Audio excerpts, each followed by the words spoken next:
Luciana vient de pointer une question majeure et éthique à propos de la toile. Mais la recherche se trouve déjà mise à mal par les alertes à la bombe récurrentes.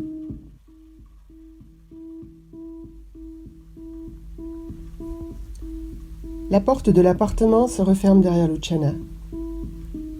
Ses pas glissent sur le sol lisse, souple et noir, qui l'amène sans bruit dans le séjour où elle termine face au poste central, incrusté dans le vitrage des baies. La journée de recherche commence maintenant. De ses deux doigts joints au bas de l'écran, le majeur et l'annulaire, elle ouvre l'ordinateur. Un bandeau rouge clignotant en haut de l'écran, celui des informations d'urgence du système de surveillance, annonce la seconde barrière à franchir. À défaut d'avoir ouvert cette barrière en ayant confirmé la lecture des informations, impossible d'accéder aux autres messages ou fichiers de l'ordinateur. Question de sécurité. Luciana se plie au protocole et découvre l'annonce d'une explosion prévue dans le Pentagone, mais sans localisation précise. Il sera probablement mobile selon le flux d'informations. Le quartier sera bloqué jusqu'à nouvel ordre avec interdiction d'y entrer comme d'en sortir. Voilà ce qui est noté. Luciana laisse échapper son angoisse, une main plaquée sur la bouche. B. Claire, les enfants. Elle cherche par quel moyen les prévenir. La réservation du véhicule. Les enfants étaient en retard ce matin. Claire a voulu emprunter une voiture. En bas, elle a forcément fait une réservation. Alors, elle se met en tête de retrouver sur le poste central le lien de réservation et le numéro d'immatriculation. Elle cherche un bon moment, mais rien. Rien qui ne témoigne de cette opération de ce matin. Elle insiste, s'agace, persuadée que seuls son agacement sont en cause dans l'échec de la recherche. Mais toutes les informations lui arrivent à l'esprit dans le désordre et s'entrechoquent confusément. Claire, les enfants, la réservation, le lieu, les barrages. C'est impossible, tout est toujours consigné sur ce réseau de... Ah, s'énerve-t-elle. Ses mains tremblent, elle a envie de pleurer. Ça faisait longtemps qu'elle s'était pas mise dans un état pareil, pas du genre à jurer comme un charretier. Elle en conclut qu'elle est vraiment fragilisée, ce qui l'inquiète encore plus. Mais elle décide de prendre sur elle, il y a urgence, et de s'efforcer de se calmer, sinon elle n'arrivera à rien. En quelques secondes, les yeux fermés, elle dessine mentalement l'intégralité des routes potentiellement empruntées par Claire et les enfants. Elle se focalise sur leur visage et prononce à voix basse. Revenez. À présent, les points de route. Les quais, Dansar, la bourse, arrête-toi et revenez. Luciana sort de ses immersions pour se connecter à l'ordinateur et suivre en direct le flux d'informations selon le déplacement présumé de la bombe. Un jeu du chat et de la souris avec un compte à rebours que personne ne connaît. C'est à chaque fois une course contre la montre. Souvent, les forces du système de surveillance gagnent à ce jeu, mais parfois les hackers remportent la partie. Luciana le sait. C'est pour cette raison qu'elle avait voulu bouger avec sa fille, ne plus vivre dans l'angoisse constante, le harcèlement. Rester cloîtrée, se cacher, ne pas savoir si elle pouvait poursuivre ses recherches le lendemain, si une bombe allait être détectée dans le périmètre de l'école de Chiara, ne pas savoir si elle reverrait un jour son père. Elle devait pourtant bien se rendre à l'évidence. Le climat commençait à devenir pareillement délétère de ce côté-ci de la Terre. Fallait-il envisager la coalition australe ? Bien sûr que non, puisque les deux coalitions étaient en conflit. Il ne faisait pas meilleur de l'autre côté. Après cet épisode, une chose était sûre. Elle solliciterait une discussion, avec Claire d'abord, puis avec le superviseur s'il le fallait. « Claire, où es-tu » L'implant cochléaire de Luciana annonce enfin un appel. C'est elle. « Où êtes-vous ? Tout va bien ?»« Oui, tout va bien. On est bloqué à la bourse, obligé de descendre dans les abris. J'ai encore quelques minutes avant que le réseau soit coupé. Mais ne t'inquiète pas, on va réussir à revenir par nos propres moyens. Tu peux me dire dans combien de temps ? J'aimerais bien, mais non. Aie confiance, tout va bien se passer. Je peux parler à Chiara ? Trop tard.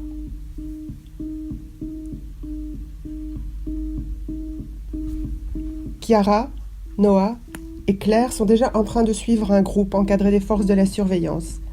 Ils empruntent un escalier, celui d'une ancienne station de métro, censé les conduire vers l'abri souterrain. Les énormes portes blindées, pareilles à des coffres-forts de banque, ne vont pas tarder à se refermer sur le passage des derniers arrivants. « Vous ne me lâchez la main sous aucun prétexte, c'est entendu ?» Elle tente alors de repérer la position de la voie souterraine, perpendiculaire à l'escalier, puis son axe par rapport aux voies extérieures. L'important, c'est de retrouver la route jusque l'appartement. Peu importe s'il faut le faire par le dessous. Elle tourne légèrement sur elle-même, de telle sorte que son corps soit positionné le plus précisément possible face au nord. Elle resserre alors la main des jeunes dans les siennes et entame avec eux une marche au radar mémoriel, parmi les couloirs larges et mal éclairés. Elle en regretterait presque la ville-abri de l'Institut. Ici, pas d'autres repères que des panneaux indicateurs des 4 points cardinaux et des couloirs rigoureusement organisés à l'orthogonale entre Cardo et Decumanus, une austérité accablante qui leur facilite pourtant l'orientation. Le Cardo, dans l'axe nord-sud, et le Decumanus, en est-ouest. Claire sait qu'il faut se diriger vers le nord-ouest. Alors elle maintient le cap tant qu'elle peut, en se faufilant parmi les occupants, tenant ferme les mains des enfants. Comme il lui arrive de plus en plus de douter de ses neurones, elle préfère délester temporairement sa mémoire et propose à Chiara de compter le nombre de changements de direction et à Noah de repérer les axes. À elle d'évaluer la distance parcourue depuis le point de départ, et à 3, il devrait s'en sortir. Mais ces couloirs sont interminablement semblables les uns aux autres. Ni elle, ni Noah, ni Chiara n'osent parler de peur de se déconcentrer. On avance. Les couloirs se vident à mesure qu'ils progressent. On est où les jeunes ? 6. Et toi, Noah ? C. C pour Cardo. Ok, c'est plus simple, tu as raison. Les yeux fermés, elle passe en revue la distance effectuée sous le sol, puis imagine le plan de surface et tente de caler les 2 cartes. Il reste à vérifier la distance restante. 1 kilomètre, pas plus, annonce-t-elle en ouvrant les yeux. Noah montre de la tête 2 gardiens des forces de la surveillance qui montent dans leur direction. Elle se ressaisit, se penche vers Chiara et lui indique que, si elle doit se soumettre au contrôle d'identité, qu'elle prétexte chercher leur père et qu'elle s'échappe très vite, doucement, puis de plus en plus vite. Claire n'a en sa possession aucune autorisation pour accompagner sur la voie publique un enfant qui n'est pas le sien. « Madame ?» l'interpelle un des gardiens arrivés à leur hauteur. « Contrôle d'identité, s'il vous plaît. » Claire présente la main droite vers l'appareil qui sert de scanner. La lecture de son code génétique fait apparaître sur le champ sa fiche signalétique. L'homme l'invite à décliner son identité. Claire Verbruge, 43 ans, 1m70, les yeux verts, numéro 01 402 670/O. Il se tourne alors vers Noah. « Ce sont mes enfants. »« Je n'en doute pas, madame, mais je dois effectuer les contrôles, question de protection. »« Oui, bien sûr, je comprends. » Noah se plie également à cette formalité, tend la main vers le scanner, mais le gardien hésite en fronçant les sourcils. « Quelque chose d'irrégulier ?» s'inquiète Claire. « Ton identité, s'il te plaît. » Noah Homme, 11 ans, 1m62, les yeux bruns, 76 892 564/A. L'homme est perplexe, reste plus longtemps que prévu, les yeux rivés sur son appareil. « Un problème ?» insiste Claire. « Mon fichier fait apparaître une double fiche identitaire. Celle de son père. Elle doit être en cours de formatage, » précise Claire. Et se tournant vers sa fille présumée, embraye aussitôt. « Chiara, veux-tu aller chercher ton père et lui dire de nous retrouver ici ? » « Attendez !» ordonne le gardien en la voyant s'échapper. « Et pour mon fils ? » Oui. Je regrette, mais nous allons devoir faire un signalement au système, madame. » L'homme montre des signes d'impatience, œillade à l'arrière vers ses collègues, il y a encore beaucoup de monde à contrôler. Il hésite un instant puis leur fait signe de continuer leur chemin. Claire le salue, prend la main de Noah dans la sienne et s'engage d'un pas décidé vers la cachette de Chiara. Ils scrutent tous les deux le couloir dans ses moindres interstices, auscultent chacun des redans, méthodiquement, jusqu'à ce que Noah l'aperçoive à l'angle d'une artère, alors qu'elle se risquait à les chercher elle aussi. Il remonte vers elle, soulagé. Claire la serre en l'embrassant, observe autour d'elle en lui reprenant la main. Ils peuvent continuer, ils sont hors d'atteinte. Toutefois, la boucle qu'ils viennent de parcourir, doivent-ils la reprendre en chemin inverse ou continuer droit devant ? Elle ne sait plus vraiment où ils en sont suite à cet incident. On en est où dans les axes ? D. Combien de détours ? 7. Elle recompte de nouveau les 7 alternances et tombe bien sur le Decumanus des 7. À raison d'une 50aine de mètres par alternance, elle conclut qu'ils doivent être au niveau des quais, plus très loin de l'appartement et certainement hors du périmètre de sécurité. Claire leur demande s'ils sont d'accord pour chercher une issue en route. Une issue de secours, une porte ou un escalier, n'importe quoi, mais sortir. Ils n'ont à peu près d'autre choix que de s'accorder à sa proposition. Qu'y a-t-il de mieux comparé à une fuite effrénée dans ce dédale inhospitalier ? Tout le monde en a assez. Il est plus que temps de trouver une issue de secours. « Ma mère sait-elle où nous sommes ?» La boucle leur semble interminable et Chiara commence à montrer des signes extérieurs de découragement, que Claire relie malgré tout à des sillons d'angoisse plus profonds. De fait, elle choisit de la rassurer, lui redonner une échelle de temps et de lieu dans cet espace abstrait. Depuis combien de temps sont-ils enterrés dans ces galeries ? 1 heure, tout au plus ? Demain, elle aura déjà oublié et elle en rira avec Noah. Tiens, Noah, au fait. Eh bien, lui ne semble s'inquiéter de rien, mais c'est une semblance, sa mère le sait. Elle a appris à reconnaître les signes d'inquiétude, lorsqu'il serre ses poings de façon inopinée, par exemple. Elle sait que le doute s'installe en lui dans ces moments-là. Alors elle l'observe un peu mieux, mais rien. Au contraire, il sourit à Chiara, se veut rassurant lui aussi, du mieux qu'il peut.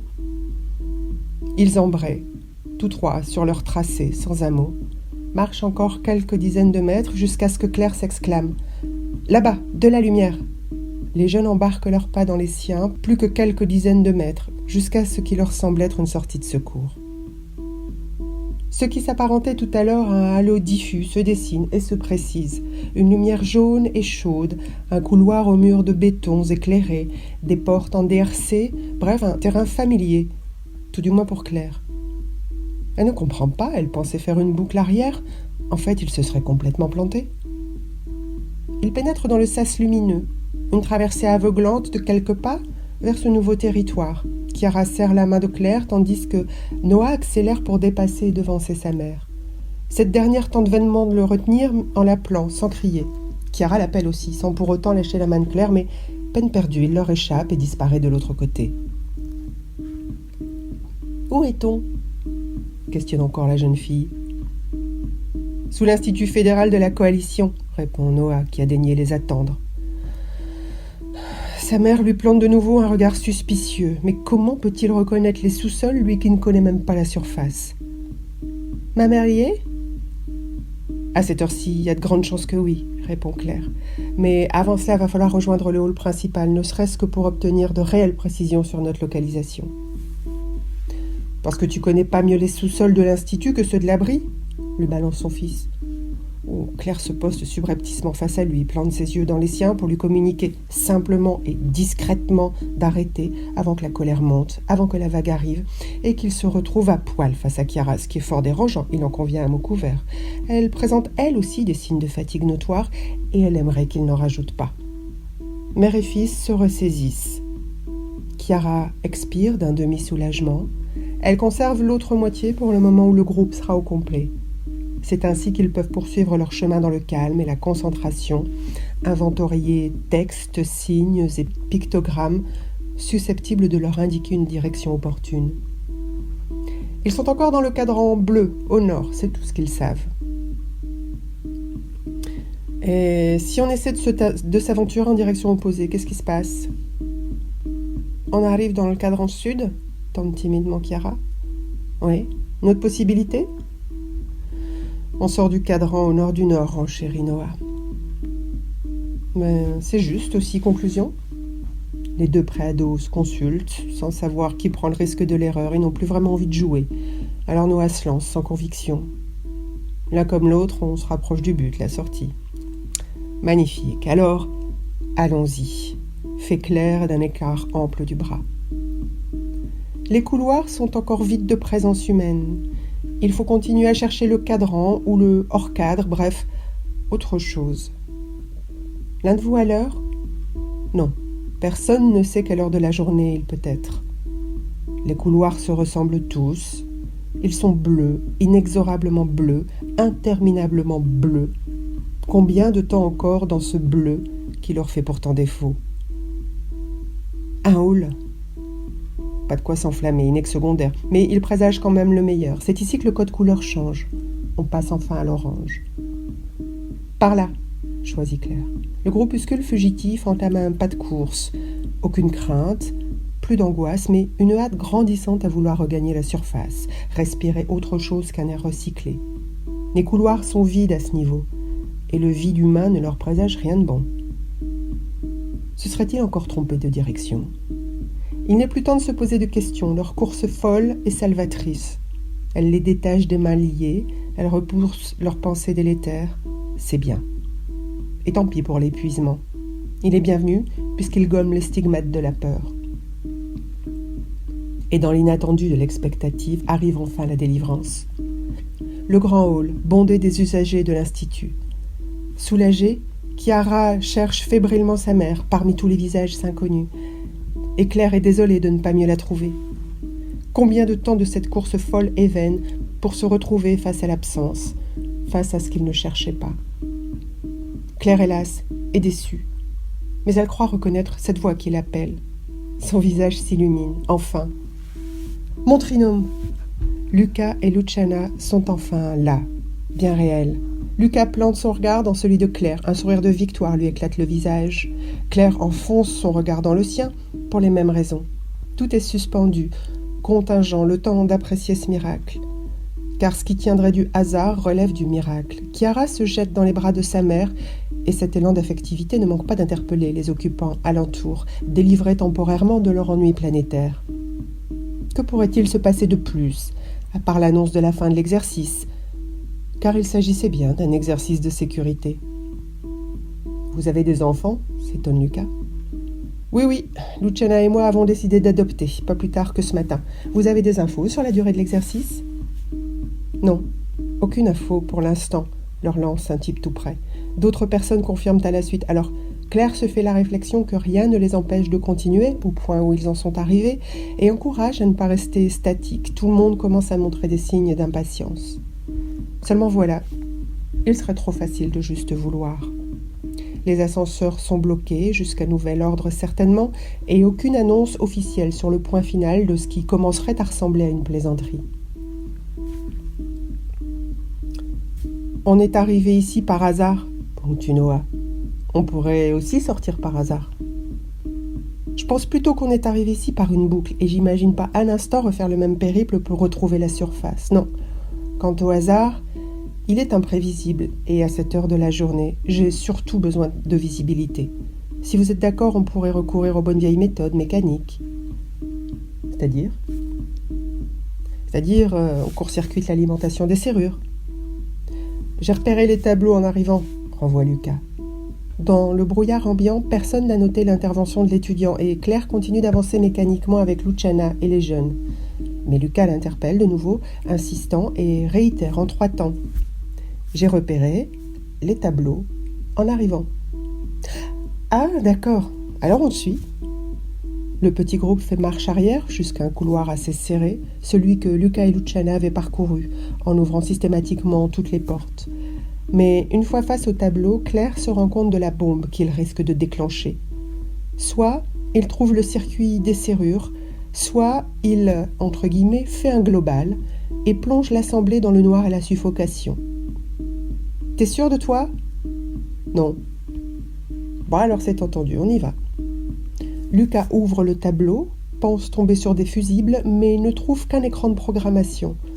Tant pis pour le mode à l'ancienne, il va falloir faire preuve de sens logique. Comment ça se présente ? Point code. Alors, on continue dans la logique ?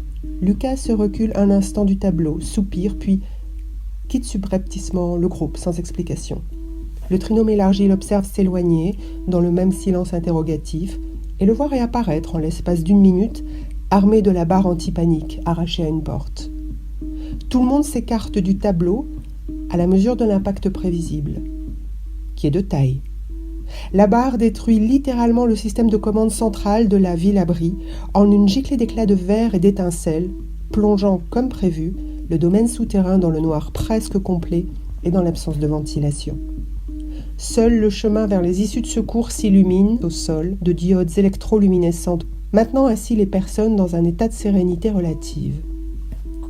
Mais les portes des monte-charges s'activent enfin sous le mode libératoire de l'urgence, de même que les portes d'accès aux escaliers. Le trinôme s'y engage le premier, suivi de près par le reste des occupants, dans un calme étonnamment ordonné, sans commune mesure avec l'empressement et la violence du désordre qui venait d'avoir lieu. C'était étonnant, vraiment. Ce qu'il serait moins, c'est une prochaine convocation chez le recteur de l'Institut.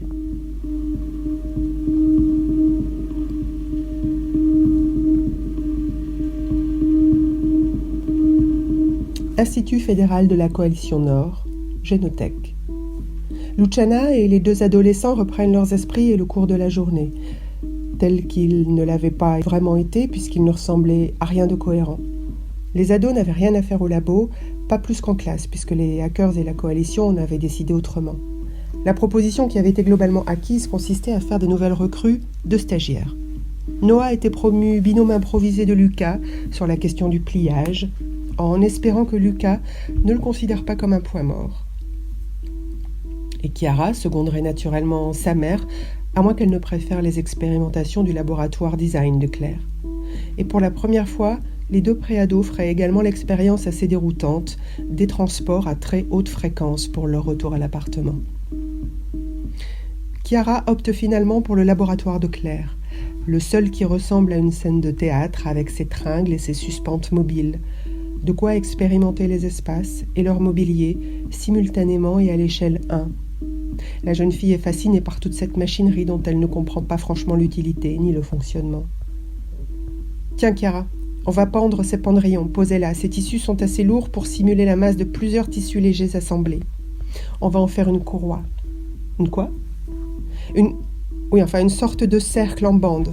Prends ces agrafes, continue la scientifique tout en maintenant les deux extrémités du pendrillon. Bien, on l'étale sur le sol, on agrafe au centre, là, et ensuite on perce des trous vers les extrémités du ruban, mais pas trop au bord, à une 30aine de centimètres. Ok, là, c'est parfait. Tiens, ensuite tu attrapes les câbles. Non, pas ceux-ci, ceux-là, sur la deuxième tringle, et tu les passes par les trous, puis tu les attaches à la partie basse du ruban.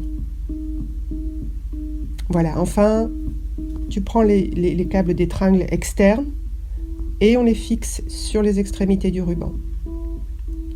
La jeune stagiaire termine tranquillement sa partie que vient vérifier Claire.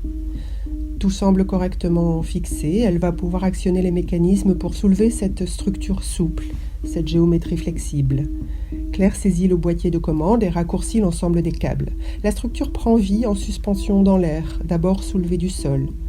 Claire passe ensuite le boîtier à Chiara pour qu'elle actionne une première ligne de câbles, centrale. Le ruban passe aléatoirement par l'état de parabole, sorte de tapis volant, puis actionnant les câbles externes, devient hyperbole, convexe, pour continuer sa distorsion vers le ruban, ce rectangle sans angle. Amusée et concentrée, la jeune stagiaire continue d'écarter les tringles jusqu'à ce que Claire l'arrête dans sa lancée sur une forme qui lui semble satisfaisante. « Ça te semble correct pour une table, Chiara ?» fait-elle sans plus de conviction. « On mange de quel côté ? Tout dépend si on se trouve ou non dans un milieu gravitationnel. » La jeune fille sourit sans répondre. « Je plaisante, hein. Dans un milieu sans gravité, tu manges avec une paille directement reliée à une poche qu'on te colle au corps. Sinon, tu peux toujours courir après ton repas. Mais ce qui est intéressant dans ce modèle en suspension, c'est que tu peux imaginer d'autres déclinaisons. » Claire attend, silencieuse, l'arrivée d'une proposition qui n'arrive pas très vite. « Tu n'imagines rien ? » ?»« Si, un lit. Pas mal. Et puis ? Un banc ou une étagère ?» Elle s'amuse encore l'espace d'un moment à former et déformer le ruban, le laisser dériver et en découvrir les volumes autant que les mouvements possiblement perpétuels. Des images s'imposent que Claire propose d'enregistrer via le boîtier de commande. Au bout de nombreuses tentatives concluantes et semble-t-il exhaustives, elle accepte le boîtier que Chiara lui tend. La jeune fille descend au sol en tailleur, le regard encore suspendu aux géométries aériennes. Claire laisse elle aussi naviguer son regard encore un instant entre les formes avant de partir déposer le boîtier à son emplacement initial avec les cordages, les câbles et les outils. Elle propose à Chiara de rentrer, tout en déclinant son offre de rangement. « Laissons flotter, ma belle amie, lui dit-elle d'une main invitante à se relever. Demain est un autre jour dont la lumière nouvelle illuminera d'autres idées.